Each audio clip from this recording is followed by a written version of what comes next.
Okay, well, hi everybody. My name is Navkiran Chima. I am the founder and president of the Sikh Student Association.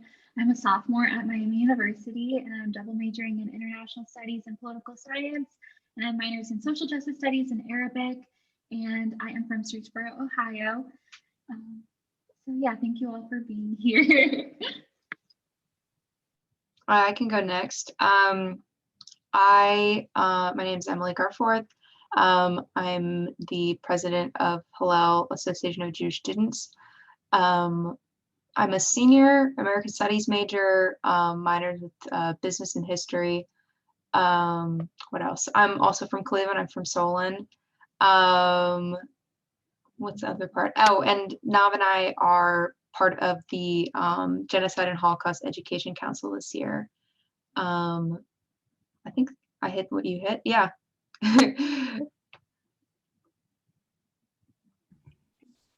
Hi, my name's Aiden McKeon. I'm a junior arts management and history major. I'm from Cleveland, and I have a minor in Spanish as well. I forgot, but yeah.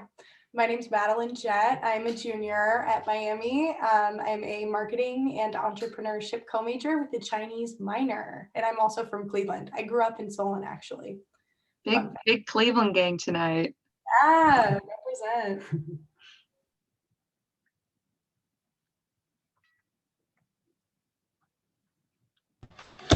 I can go. I'm Geneva Blackmer, and I'm the program director for the Interfaith Center at the Oxford campus. I guess I can also introduce myself. I'm Hillel. I'm one of the interns at Hillel. I'm also a sophomore from Columbus, and I'm very excited to learn about what you guys have to say.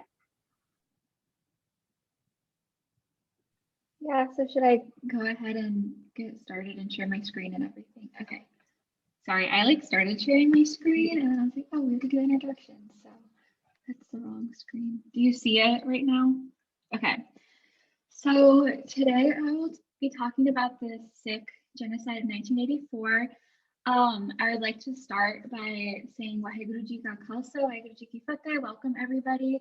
And also that I am a student and we are all students, we're all learning about different things about the world and about life. So if I do make a mistake, feel free to correct me at the end. And also just know that we're all learning and we're all on different parts of the path of life. So I am bound to make a mistake. So just correct me if I do.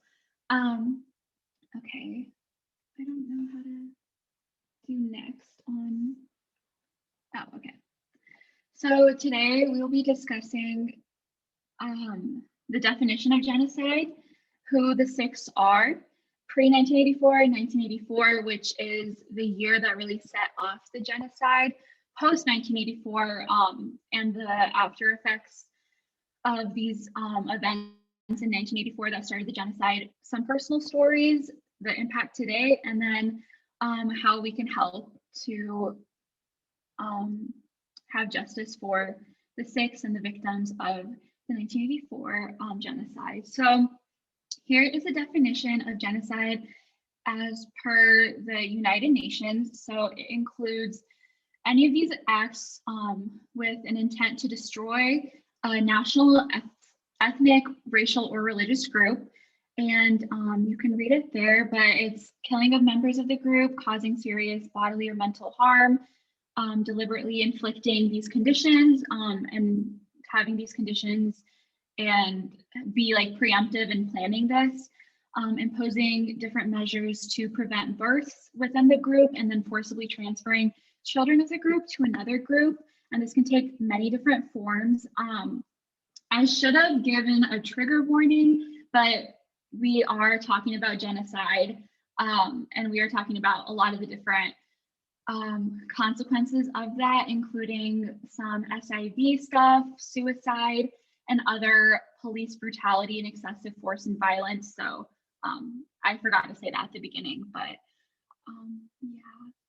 So who are the Sikhs? Sikhi is the world's 5th largest religion and has roots in Punjab, which is a region of South Asia. Sikhi is a monotheistic religion created in the late 1400s and we believe in one God, love for humanity, universal oneness of humanity and just life in general, selfless service and charity, and equality of and for all.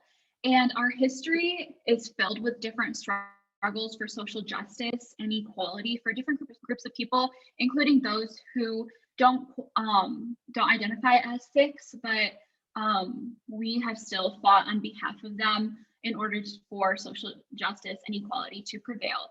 And it's important to note that Sikhs are both saints and soldiers.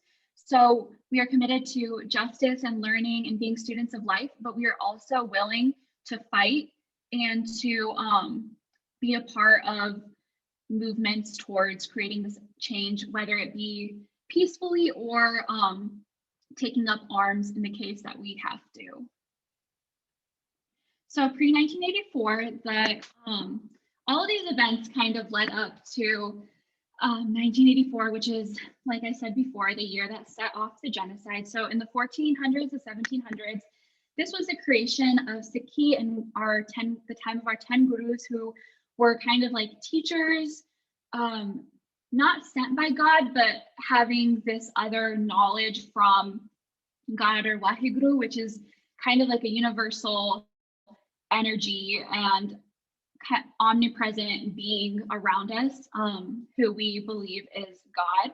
And so they taught us and created different pillars of Sikhi. And during this time, there were myriad different fights for social justice, including against Mughals, against local Rajas, which are like kingdoms, and the creation of the Khalsa Panth, which is the group of Sikhs. So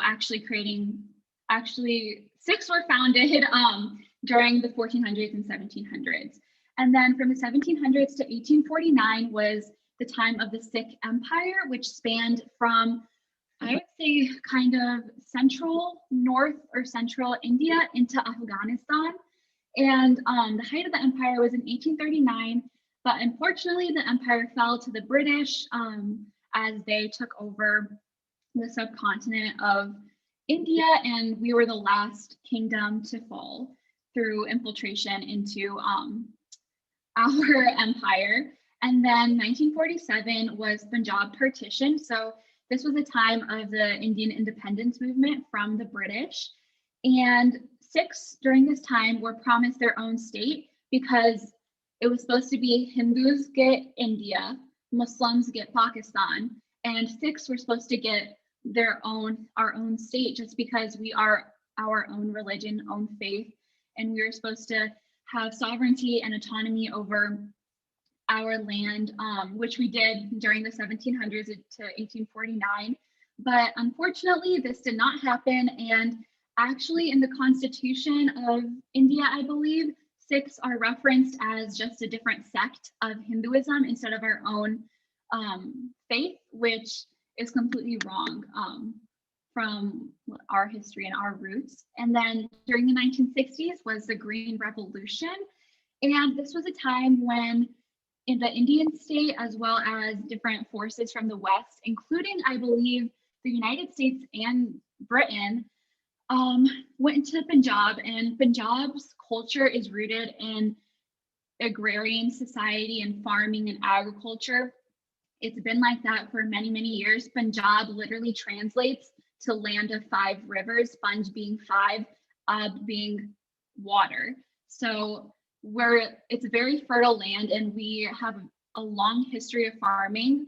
And so during the Green Revolution, industrial farming was introduced into the region, and it was done so to create Punjab into a major breadbasket, not only for India and South Asia, but for the world. And right now we do send out quite a large chunk. I'm not really sure the number, but we supply a lot of the world's wheat, rice, barley, and those kinds of crops. But some say that this revolution and the implementation of industrial agriculture was kind of an attempt to almost control the society of Punjab and Sikhs do make up most of Punjab. We're 2% of India, but most of that is concentrated in Punjab.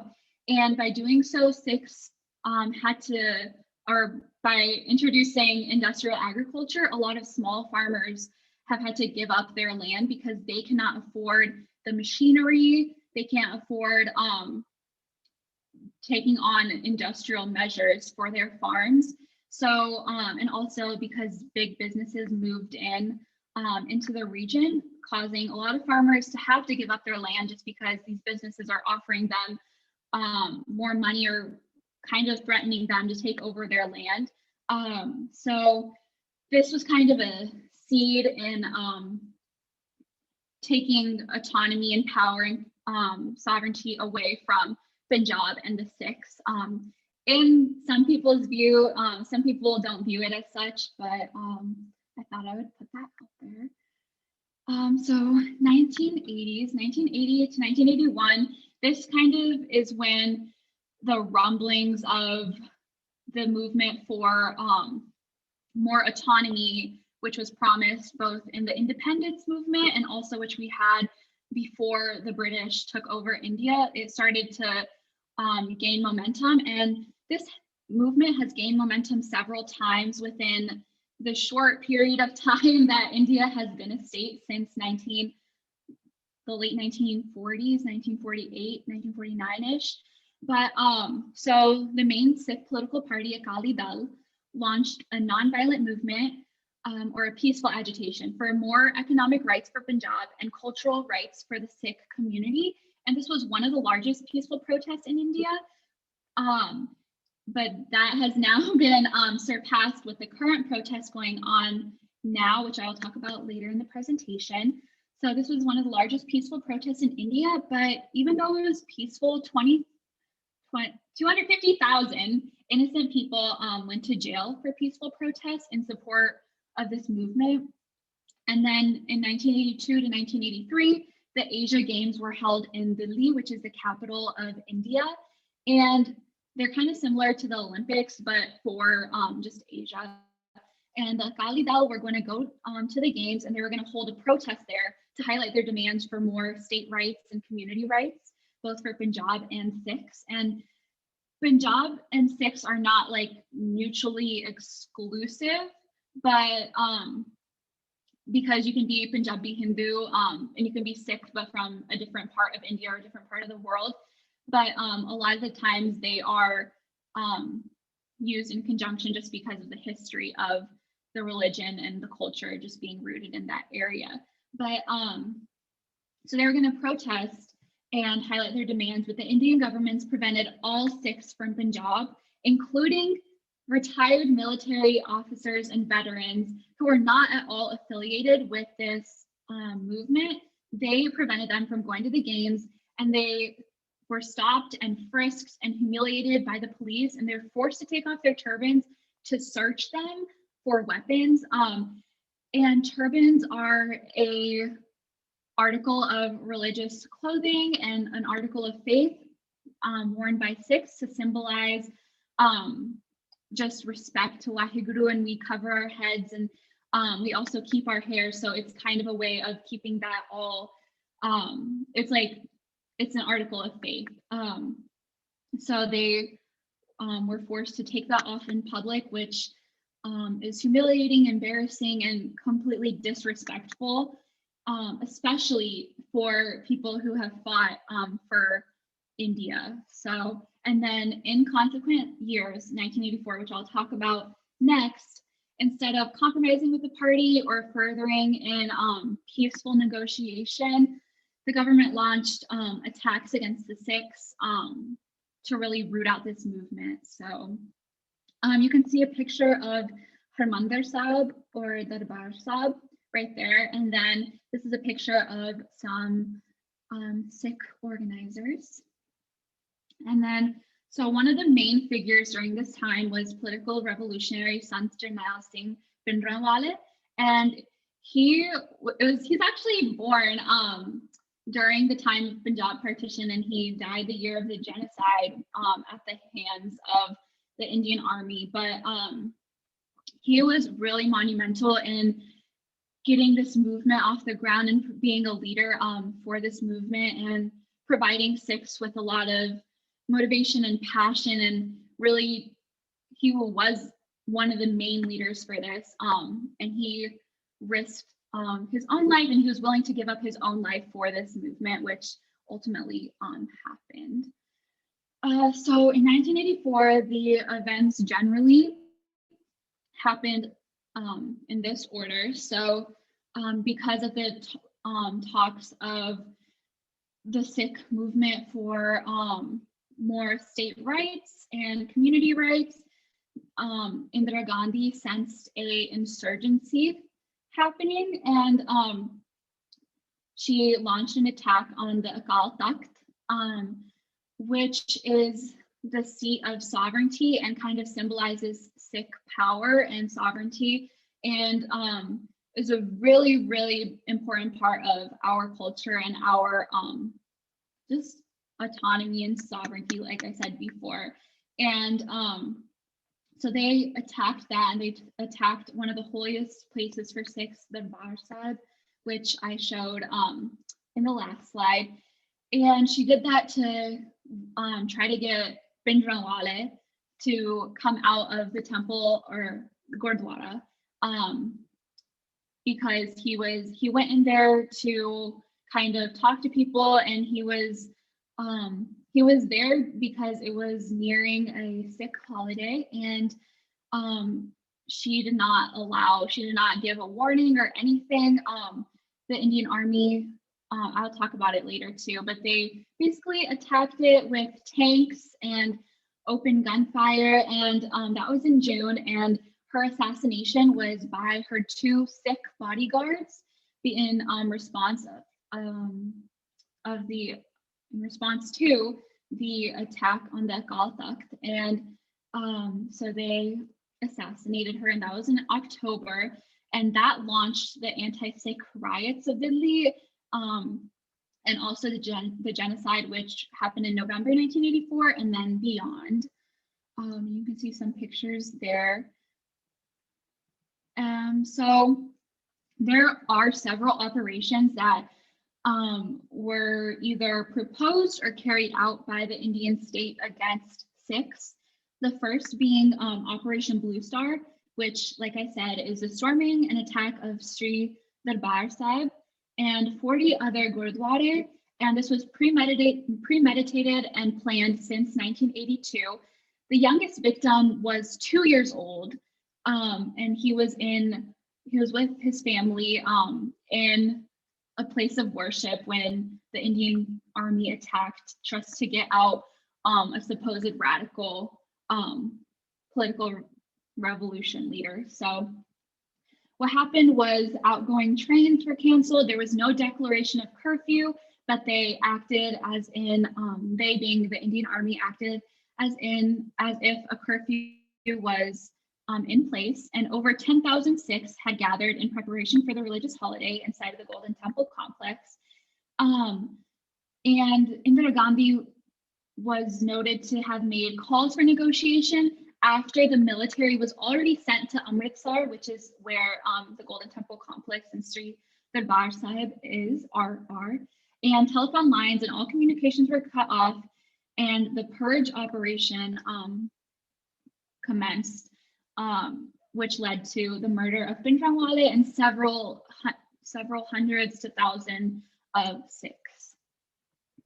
So then after that, Operation Woodrose commenced, and that was from June to September 1984. And this was a direct attack on Gur Sikhs who openly display their faith. So you can tell they have their beard kept, they wear turbans, and some women do as well. And this was an order for the army to hunt, kill, or torture Sikhs in order to destroy Sikhi completely. And the army's reign of terror across Punjab led to youth in military camps, torturing of the youth, and rape of women, including young women, in order to force them to give up their relatives' location or to force their relatives to surrender to the police. And a lot of Gurdwara were under the control of the Indian Army, and they framed any bearded Sikh as a terrorist. And it's estimated that 100,000 youth were taken into custody during the first 4 weeks of this operation. So just the month of June, at least 100,000 youth were taken into custody and disappeared, which means they were probably taken, tortured, and then killed, and their bodies disposed in mass graves. And then Operation Shanti was proposed, but it never commenced, just because a week before this was supposed to take place, Indira Gandhi passed away, so she was never able to put it into action. But this was a proposal for aerial bombardment of Punjab, mainly rural Punjab, and also a planned invasion of Pakistan. And they really just wanted to bomb the villages and wipe out Sikhs in this way. So then Operation Sikh Genocide happened from October 31st, which was the day that Indira Gandhi was assassinated, to November 4th, which I believe was the start of, or the end of the riots in Delhi. But this was in order to avenge the death of Indira Gandhi. And army, this included army personnel, police, politicians, even celebrities. One celebrity who is a famous Bollywood star actually was called by a department of the US a week ago or so on accounts of, I believe, furthering the rhetoric to kill Sikhs during this time. They actually just called him, which was really, really good. His name is Amitabh Bachchan, I believe. I don't really watch Bollywood, so and this included just normal everyday civilians who engaged in these acts, and they assembled mobs and they distributed voting card copies to locate the Sikhs in their homes and their businesses, and they looted those businesses. They beat Sikh men, and they doused them in kerosene, put car tires over them, and set them on fire. And Sikh women were abducted, tortured, and they were raped in the streets. And this was just a flat-out attack against all Sikhs everywhere in India.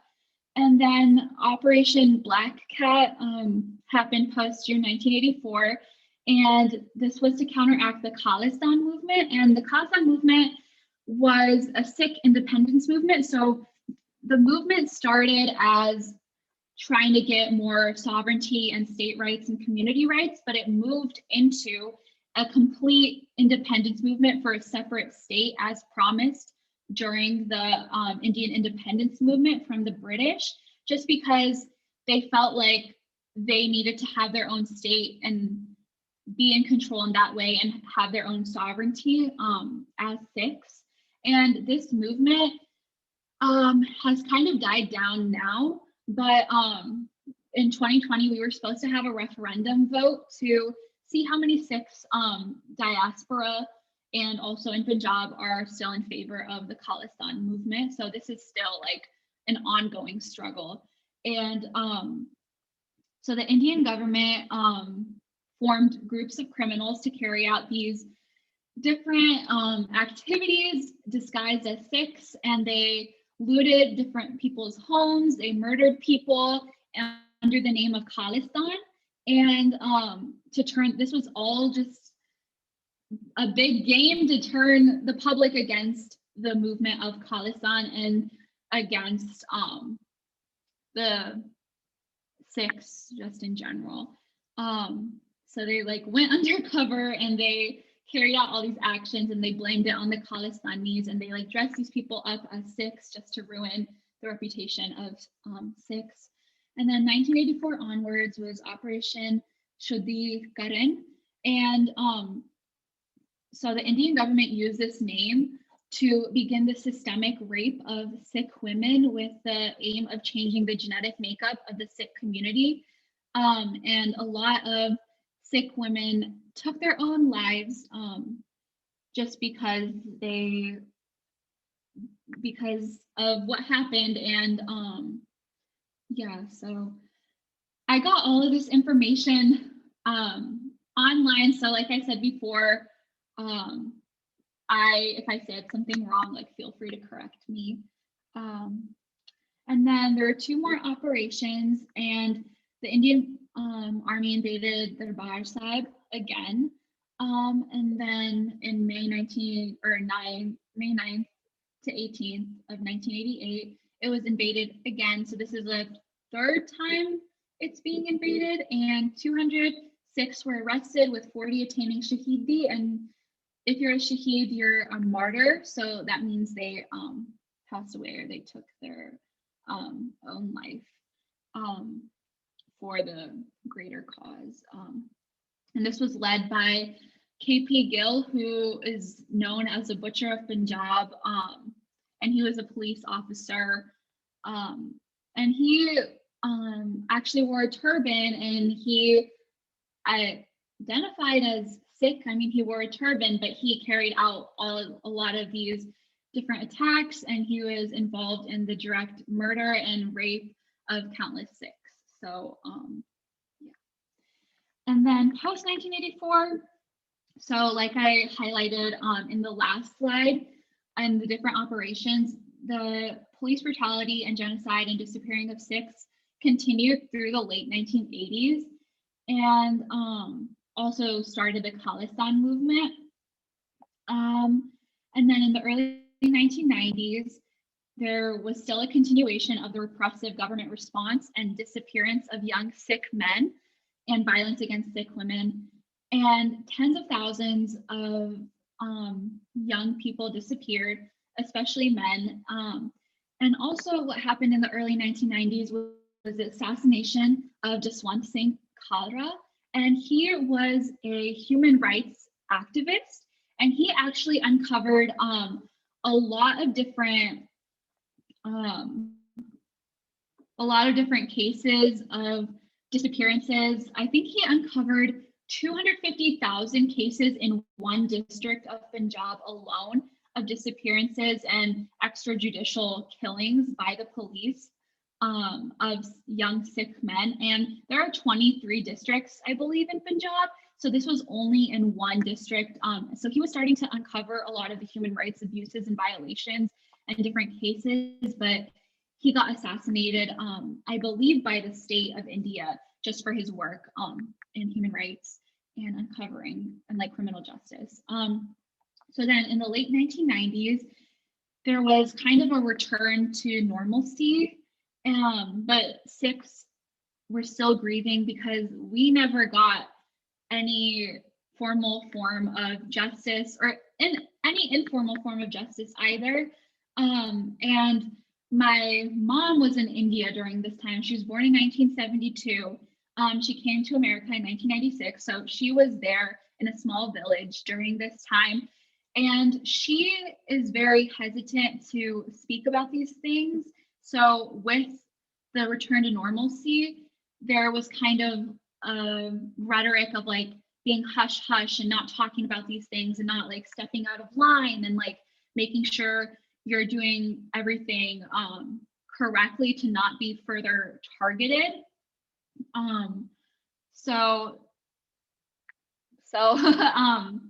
that happened and still happens. And just recently, things are starting to be talked about again and gain momentum again.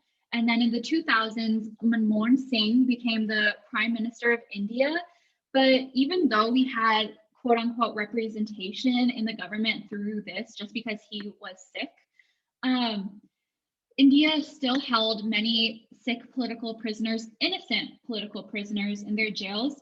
And there are different fasting campaigns by specifically Baba Surat Singh. And he has been fasting since 2015, and it's 2021 right now. And he has been in and out of the hospital, but he has made it his life's mission until his life ends to continue fasting, and he's on a hunger strike until these innocent political prisoners are freed by the Indian government. So there's still a lot that is happening. And then, so some personal stories and impact. I had the opportunity to write a review or kind of like analysis in a book colloquium for a book that talks about 1984 and also leading up and after. And the phrase, the wheat fields still whisper and the lost souls of Punjab really stuck with me. So I put that here just because a lot of times these people, their bodies were just disposed in the wheat fields of Punjab because that's what Punjab is made up of. So yeah, and I have a few videos. If I can show them, let me know if you can you hear it? No, try sharing your sound as well. Okay.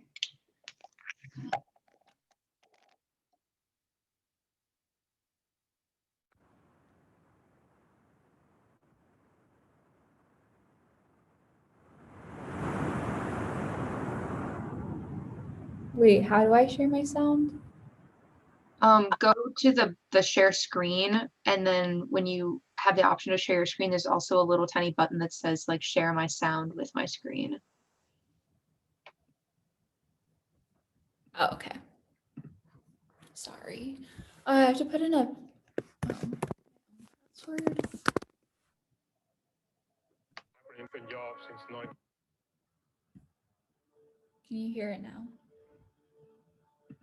what happened in Punjab since 1984 needs to be documented, needs to be taken to every household, especially for the voices of those who have disappeared.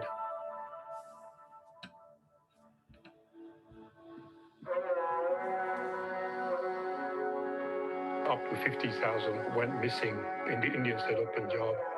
So this exhibition, Lapta, is to highlight the families and the mothers and the fathers of those who never returned.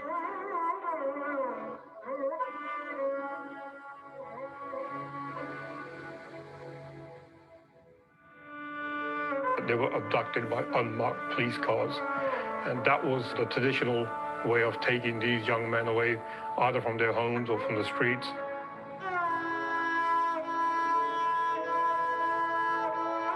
The parents still have no idea, in most cases, why their sons were taken. Many weren't involved in any activity. They were simply practicing young Sikhs.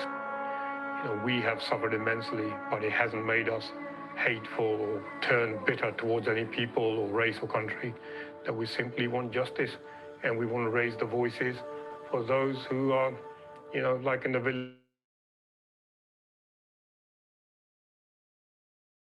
villages awaited.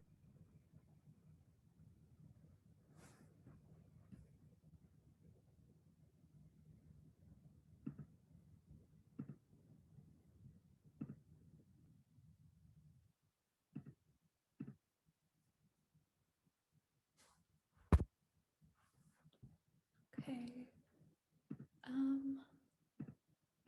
Okay, and then I have a few videos, so sorry if it's like video heavy.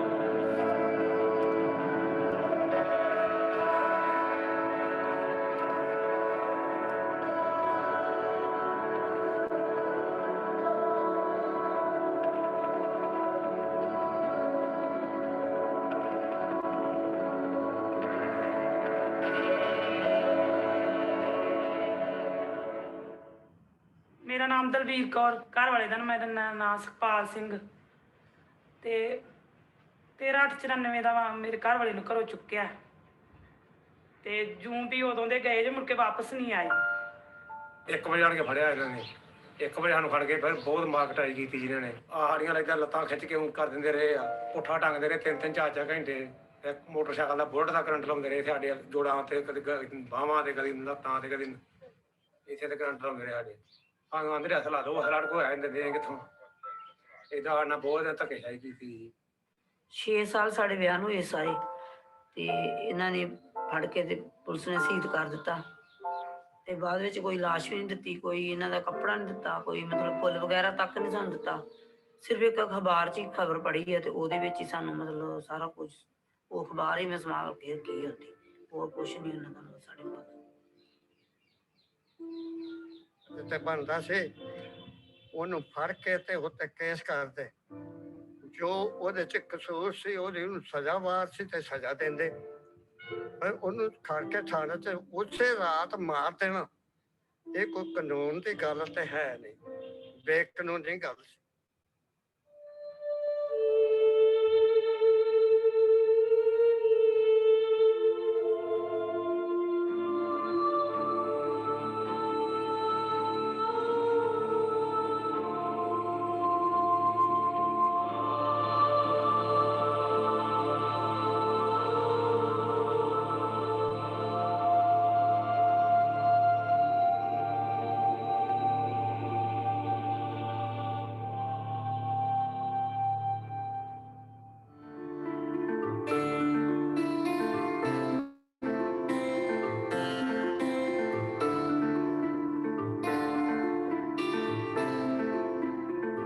My name is Sukman Dami. I am the co-founder and co-director of INSAF. I'm Jaskaran Kaur, the co-director of INSAF. From 1984 to 1995, Indian security forces abducted, tortured, and killed tens and thousands of Sikhs in Punjab, all part of their counterinsurgency operations to end a militant movement for self-determination. The Sikh militancy was essentially created when the Indian government attacked the Harmandir Sahib complex, popularly known as the Golden Temple, the center of Sikh religious and political life. The attack occurred in June 1984 on a religious holiday when the complex was packed with worshippers and pilgrims from throughout Punjab.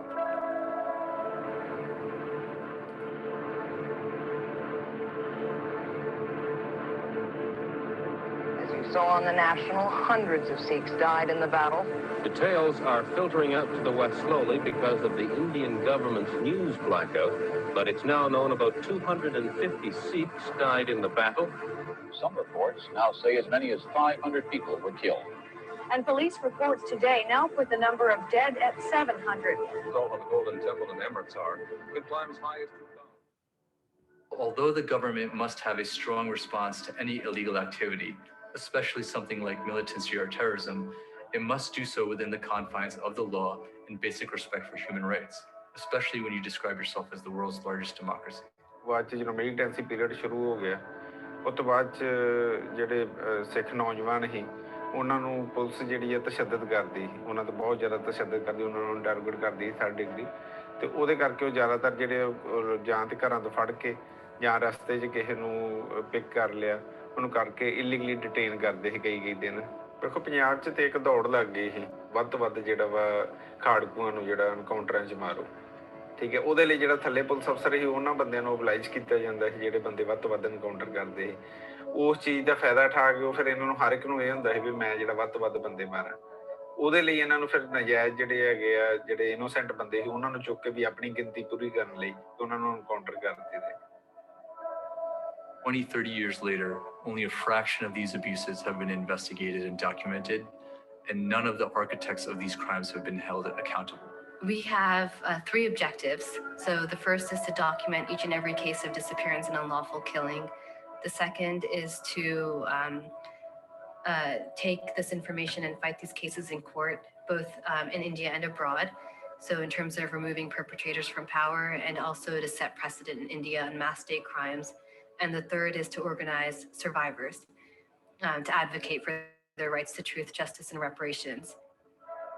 INSAF brings together international advocates, local activists, and survivors. We work in partnership with key international human rights organizations like Human Rights Watch and Redress to conduct innovative documentation, educate policymakers, and pressure the Indian government. All of our efforts are informed by survivors.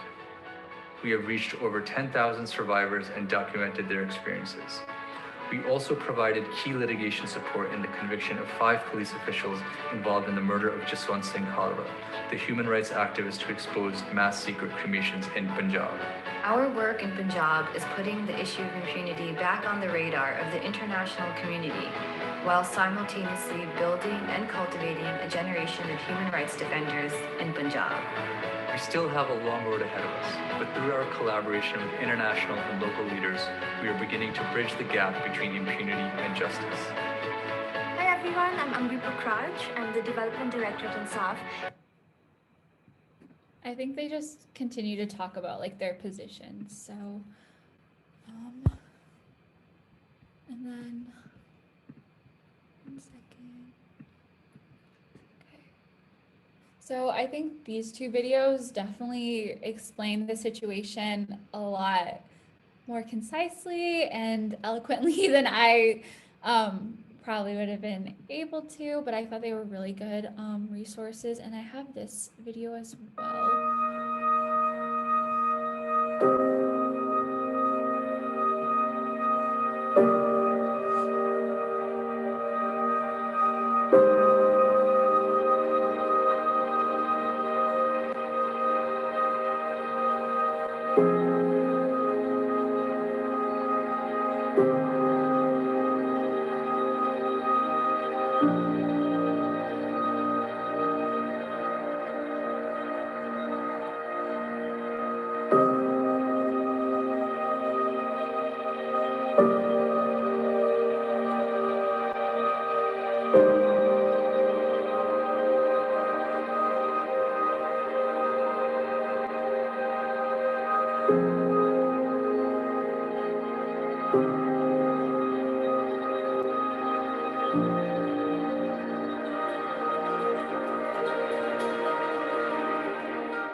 So I don't know if you were able to, well, I should have explained it before I showed it, but that was a video of just a few mothers of Punjab who are still awaiting justice for their sons, their husbands, their brothers, their fathers.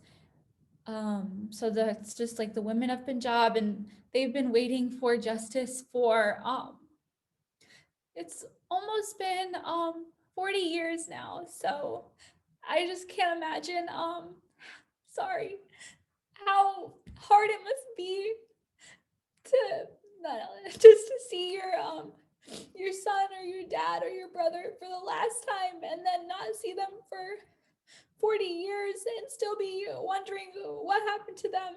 And so this issue is sorry.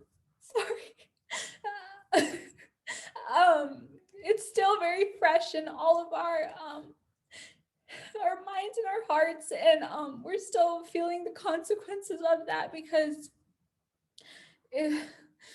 a lot of people, sometimes people's whole family was taken from them. So I thought these videos were really good in showing that. So like I said, the impact is still very, very prevalent today.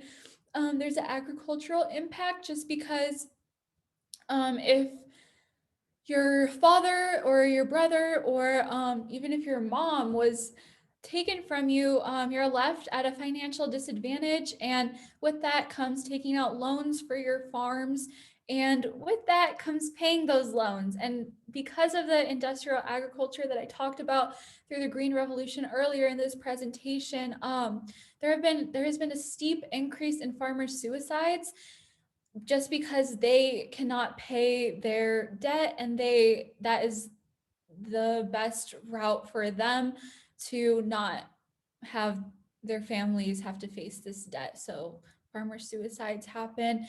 And like I said, multinational corporations and industrialization of agriculture is really bad, not only for the people and their finances, but for the earth, for the water. Cancer has increased because of the chemicals in the water due to industrialized agriculture, and also due to the financial problems and health problems.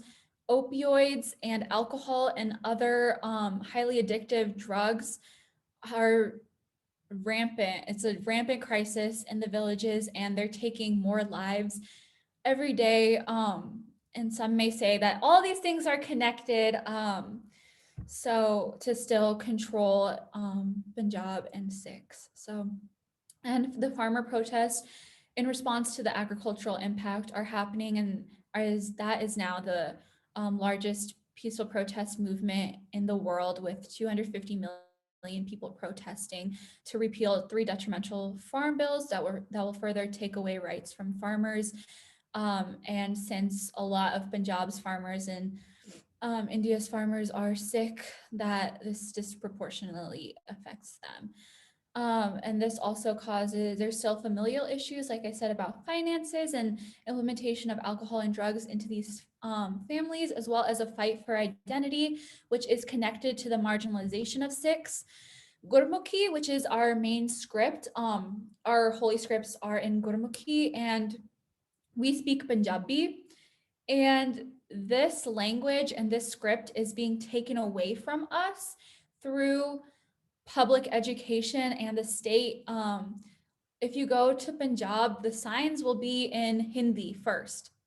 And in schools, students are not allowed to speak Punjabi or write in Punjabi. They must speak Hindi and write in Hindi. And then there's also still targeting of Sikhs by police, especially in the farmer protests. People like Nodeep Kaur, she was actually harassed and assaulted while in custody of the police. And this was about a month or 2 months ago. Ranjit Singh, who was just protecting a family, mainly of women, from the police. So he stood up to the police, he was arrested, and he was taken into custody during the farmer protest. And he was also harassed and assaulted while in custody of the police. And Jagtar Singh Joel is somebody from the UK. He's a UK citizen, and he was conducting research and exposing human rights violations of 1984. And he was taken by the Indian police, an unmarked car or vehicle, I believe. And he has been in custody of the Indian police for, I believe, 3 years or just over 3 years, or a figure around there. I think it's been over 1,000 days. He has been on trial. He has not been convicted. There's little evidence against him for doing anything illegal, but he is still held, and he has been tortured and assaulted and harassed while in custody. And then also Kartarpur Sahib is a Gurdwara in Pakistan. And so because the Sikh empire spanned so largely across South Asia, we have different holy sites and locations across South Asia, and this is one of them. And it just opened a kind of walkway, opened connecting India and Pakistan, and allowing Indian citizens to go to Kartarpur Sahib to pray and see it after so many years since India and Pakistan split, of not being able to visit this holy site. And actually on one of our religious holidays, Sikhs were prevented from going to Kartarpur Sahib, even though they just opened it. Also, Sikhs, not only in India, but also in Afghanistan, are disproportionately marginalized and attacked and killed just for our faith. And then also in Nanded, this happened about 2 weeks ago, and or within the last 2 weeks, and Sikhs were just defending themselves, I believe, and they were painted as violent, and a rhetoric and sentiment surrounding that, like a narrative surrounding that. So this is still happening today. Like I said, they're still awaiting justice, and as you can see in the from the videos, there are still many people who are in prison or still disappeared, who have not been who don't have, or who haven't had justice, or they haven't had justice yet, and they still don't know exactly how many or who. And also there has been no response by the Indian state or the international community to officially recognize this as a genocide and provide retribution and justice. as well as work on dismantling the oppressive systemic structures and institutions in place to disproportionately marginalize Sikhs and also to kind of provide them justice. So I just wanted to highlight this just because NSOF is an organization, and we saw a video from them, and they are working to compile a lot of different people who were wrongfully murdered or disappeared during this time. So their whole Instagram page, I think you can see it, is just pictures and images, and they're trying to compile a list of however many victims they can, and it just goes on and on and on and on. And there's still so much work to be done. So how can you and also the world help? There's not much you can do, but you can just continue to raise awareness, read and educate yourself about this issue. There's not a lot of academic literature about this, but if you need recommendations or anything, feel free to contact me. I believe everybody in the call has my contact information, so feel free to contact me. Please continue to raise awareness, talk about it with your family and friends. Sometimes in class, we'll talk about genocide, and the Sikh genocide will not even be on the list of things that happened in 1980s and 1990s that would qualify as genocide. And